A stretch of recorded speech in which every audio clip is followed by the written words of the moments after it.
लोकशाहीचा बुलंद आवाज, रिपब्लिकन वार्ता, महाराष्ट्र। पुसद शहर येथे मोठ्या उत्साहात गणरायाला शेवटचा निरोप। गणेश बाप्पाच्या विसर्जन मिरवणुकीला पोलिसांचा चोख बंदोबस्त। यवतमाळच्या पुसद शहरात दिनांक 7 सप्टेंबर 2024 रोजी गणरायाचे मोठ्या उत्साहात आगमन झाले होते।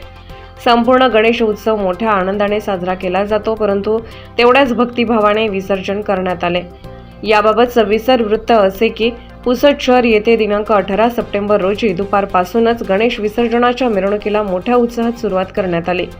आजच्या विसर्जनाकरिता पुसद शहर police station, Vasantnagar police station यांच्या वतीने शहरातील विसर्जनाच्या प्रमुख मार्गावर पोलिसांचा बंदोबस्त लावून विसर्जन कसे सुरळीत होईल यासाठी पोलीस विभाग व नगर परिषदेच्या वतीने नियोजन करण्यात आले होते। नेताजी सुभाषचंद्र बोस चौक येथे भारतीय जनता पक्षाच्या वतीने गणेश मंडळाचे अध्यक्ष यांचे स्वागत करण्यात आले। पोलीस विभाग डीजेला परवानगी देणार की नाही हे प्रश्नचिन्ह होते, परंतु पुसद शहरात सर्वच मार्गावर पुसद डीजेमय झाल्याचे वातावरण दिसत होते। डीजेच्या तालावर अख्खी तरुणाई फिरकत असताना दिसली। बाजारपेठ, मेंढ्या, मारुती चौक येथे शिवसेना, शिंदे गट, भारती पतसंस्था व सद्भावना मंच यांच्या वतीने जिल्हा पोलीस अधीक्षक कुमार चिंता व अतिरिक्त जिल्हा पोलीस अधिकारी मंडळाचे अध्यक्ष सदस्यांसाठी भगवे फेटे बांधून स्वागत करण्यात आले।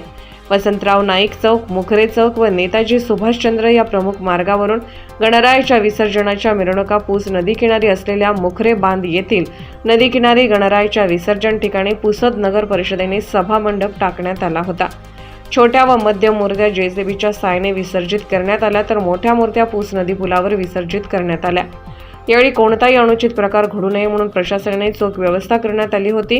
विसर्जनाच्या प्रमुख ठिकाणी पुसद शहर पोलीस स्टेशनचे पोलीस निरीक्षक उमेश बेशरकर, ग्रामीण पोलीस स्टेशनचे उंबरकर, पुसद नगर परिषदेचे मुख्याधिकारी अभिजित वायकोस, महाराष्ट्र राज्य वितरण कंपनीचे कर्मचारी, नगर परिषदेचे कर्मचारी या ठिकाणी उपस्थित होते।